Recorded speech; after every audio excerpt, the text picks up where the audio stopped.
My. Yes. Through it all, it is well. Through it all, it is well. Good morning. Good morning. Good morning. Good morning. Good morning. Good morning. Is it well with you? Is it well? Hey, we working through grief. We giving ourselves permission to grieve.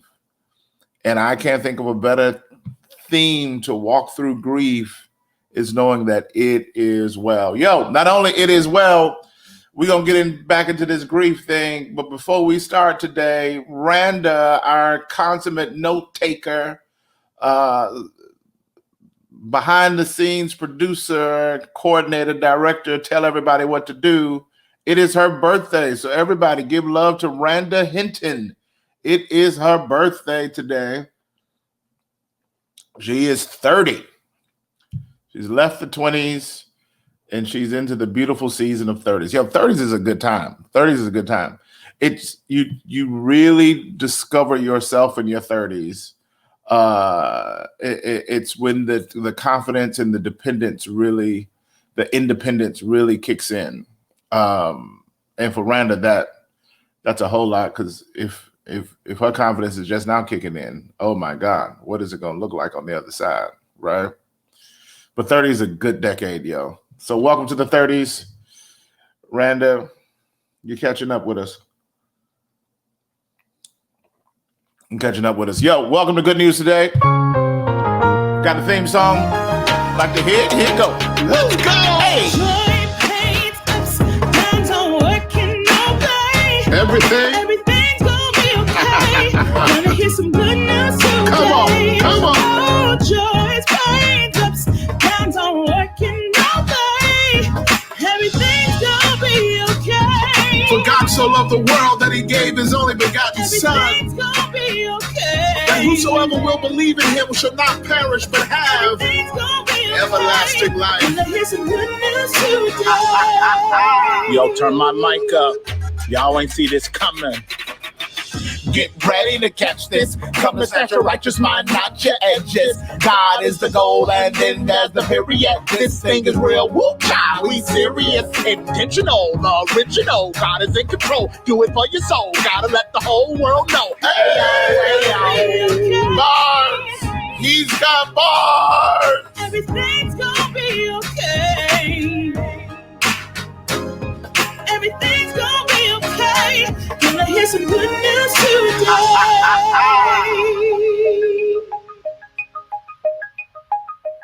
Yo, everything's gonna be okay. Let the people say, God's gonna make a way. Everything's gonna be okay. Put it in the comments. Tell somebody everything's gonna be okay. Encourage somebody. Tell somebody everything's going to be okay. Everything's going to be okay. Yo, we were looking at Exodus 16. God delivered the children of Israel from Egypt. And we see them in chapter 16, 2.5 months after seeing one of the greatest miracles, greatest breakthroughs, one of the greatest things they'd ever seen. We see them and they are grumbling. Now, I make the argument that grumbling is just a symptom of a deeper problem, which is their grieving. They're grumbling as a result because they are, in fact, grieving. And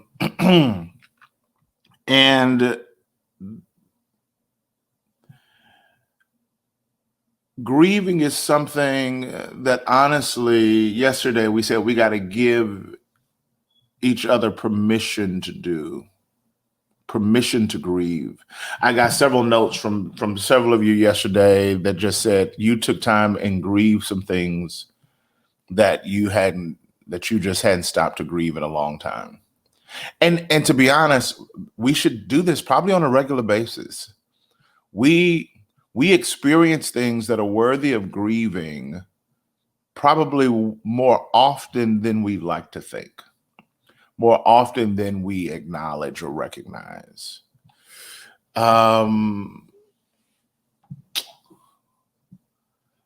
And the culture just tells you to keep going. The society just tells you just to keep going. And I'm telling you, you've got permission to stop. As a matter of fact, you need to stop and just grieve. We even talked about scheduling grief. Scheduling grief. Grief is a necessary process. Grief is a necessary process where you have to stop and lament what you missed, what you lost, a season that was devastating. Don't miss the opportunity to grieve. Here's the word, though. The children of Israel were grieving the loss of what was familiar to them. Y'all walk with me up in here. They were grieving the loss of what was familiar and the challenge of now trying to walk with the one who's now been faithful. Just because he's faithful don't mean he's familiar. Just because God is faithful, it doesn't mean that God is familiar. Some of you, the faithfulness of God is taking you to some very unfamiliar places. And it's challenging and it's hard. If we're to be honest, sometimes we have the thought in mind that is that I'd rather stay with the devil I do know than the God I'm trying to discover. I know, y'all can just be quiet on me if you want to, but let's just be honest. Sometimes we'd rather go with the devil that we know. At least I know this. I know what this gonna do. Following God, he got me going through Red Seas. He got me going through places. He got me doing stuff I don't even believe I can do. I'm struggling with my insecurity with him. Sometimes the devil that I know is more comforting than the God I'm seeking to discover. So the children of Israel, in a moment of weakness, in a moment of struggle, in a moment of insecurity, they were grieving the loss of the familiarity of Egypt. At least Egypt was familiar. I knew we was going to get beat. I knew we was going to work all day, and I knew we was going to come home and eat good food. It's amazing what you can allow, the level of abuse you can allow yourself to get comfortable with just because it's familiar. Familiarity can be a very dangerous thing because sometimes you'll choose what's familiar over one who's been faithful. So they're grieving. They're grieving. I think what's important to note here, because many of us have been through some things, I think it's important to note what they're grieving. Watch this. They're grieving a loss. And God responds to their grieving. Watch this now. Stay with me. Stay with me. I'm about to make a turn. Stay with me. Lean in. Lock in with me. God responds to their grieving with manna in the morning, meat at night. So he responds to their grieving with grace. He responds to their grieving with grace. Now, here's the thing about their grieving that's disturbing. Here's the one thing about their grieving that we should take note of. They were grieving a loss, and the loss wasn't even good. So they were grieving the loss of something that wasn't even good. They're grieving the loss of slavery, of their own enslavement. What am I trying to say? I'm saying some of you need to grieve stuff that you lost and it wasn't even good. You should have lost it. And because it was so bad, you didn't even grieve it. But hey, it was still a loss. Some of you got out of a bad relationship and you should have, but you didn't grieve it.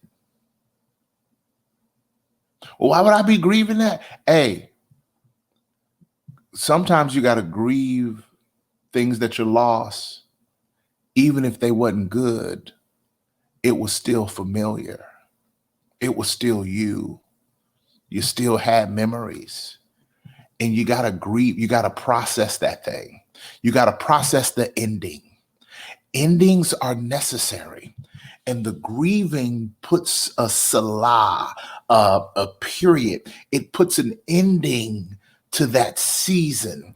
And if not grieved properly, you gotta have a proper burial. You gotta say goodbye. Now, this is not cultural closure. Closure means I need to call them and talk about it. This closure requires them. Grieving just requires you and God.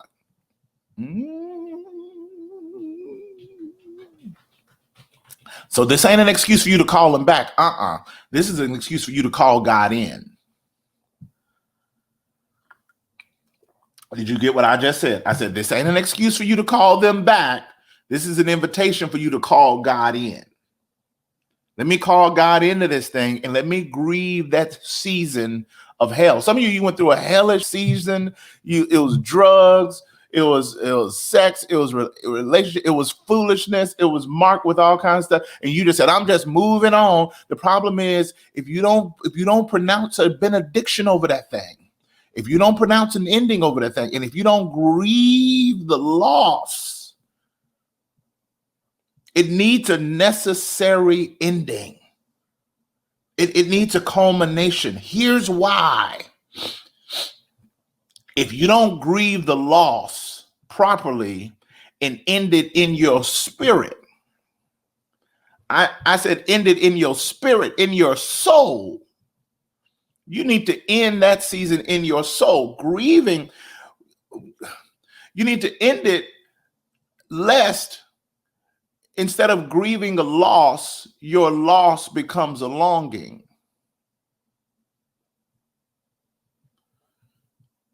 So instead of grieving the loss is just laid there, not appropriately ended, not the necessary burial, and that loss over time, if left unattended, will become a longing.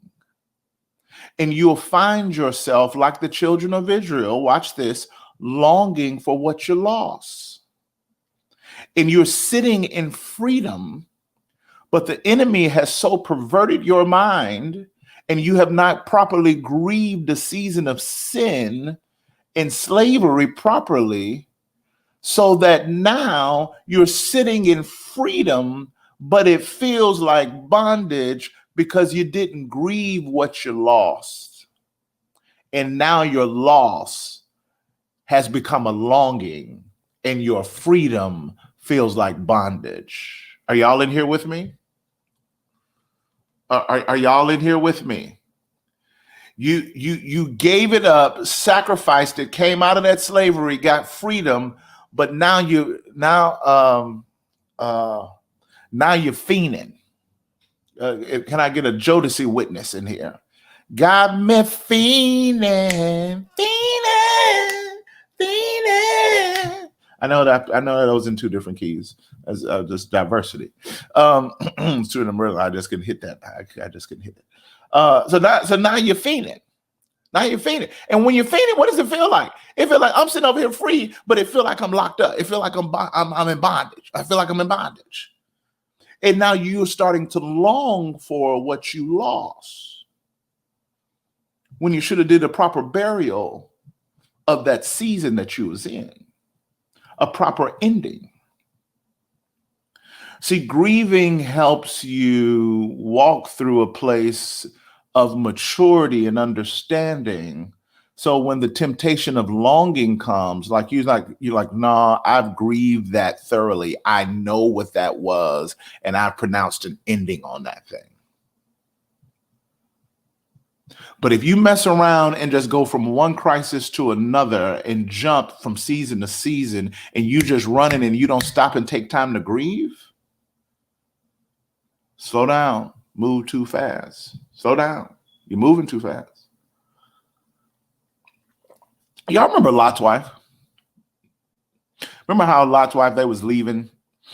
They said, you got to take up and leave where you are. You got to go. You got to go. It's interesting. Back in their cultural time, salt was used as a preservative. Salt was used as a preservative. So salt in that time they didn't have deep freezers. They didn't have refrigerators. They didn't have all that stuff. They didn't have, coolers and ice packs and No. Salt is how you preserve the meat. So they discovered that if you pack it in salt, it would preserve it. It would keep it fresh. It'll I don't know if they use the word fresh, but it'll keep it from going bad. It would preserve it. So salt was a preservative. Now Lot's wife was leaving and she looked back.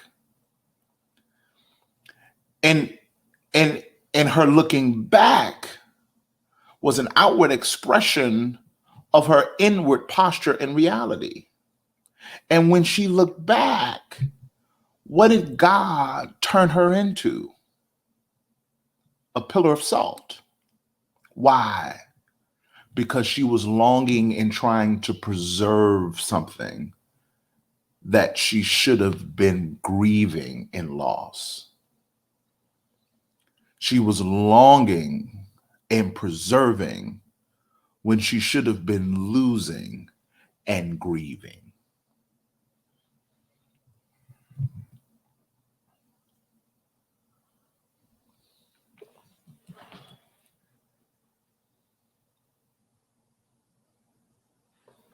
Y'all in here? You're preserving a season. You're preserving a relationship. Some of you are preserving a lifestyle. You're preserving a season. And it's a loss. And you better grieve it so that you can move on to what God has for you, lest you find yourself out of Egypt, but Egypt still in you, and you're living like a slave when you've been granted full freedom.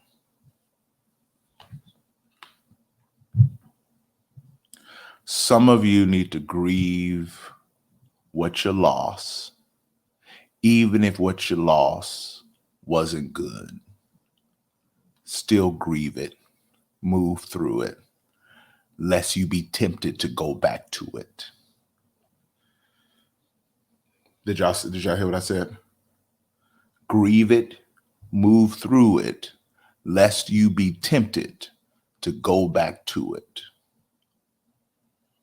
If you don't grieve the loss may become a longing. And you may find yourself longing for something that really should have been dead and buried. It just needed to be grieved. It's over. They're gone.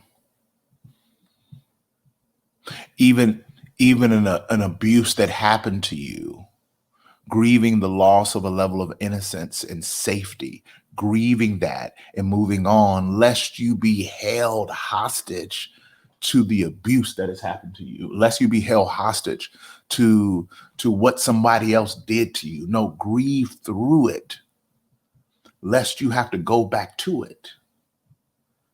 Don't preserve, release.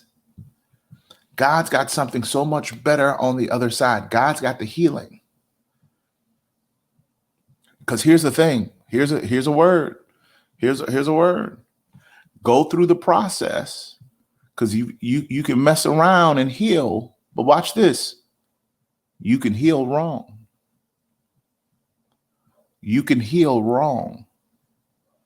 Ask somebody that don't follow the doctor's instructions about resetting a leg or resetting an arm. That thing can heal wrong. And if it heals wrong, it has to be rebroken and put back. And you got to go through the process of healing all over again. Some of you are stuck in a cycle because, yeah, you healed, but you healed wrong. You tried to heal on your terms and not with God's Spirit. And I'm telling you, healing is yours, but healing has to be found in God. It's Wednesday. I figure we can go a little deep today. Come on to the deep end of the pool. So healing is necessary in this season. So give yourself space to grieve. Give yourself space to sit and mourn what you've lost. Mourn the change of the season. Mourn the dynamics and the realities that are devastating you. It's okay to get before God and have permission to cry, lament, to grieve. And know that on the other side of that is the healing hand of God. He wants to meet you. Don't be like Lot's wife. You'll try to preserve a former season and you wonder why you walk around salty with God. I'll see y'all tomorrow.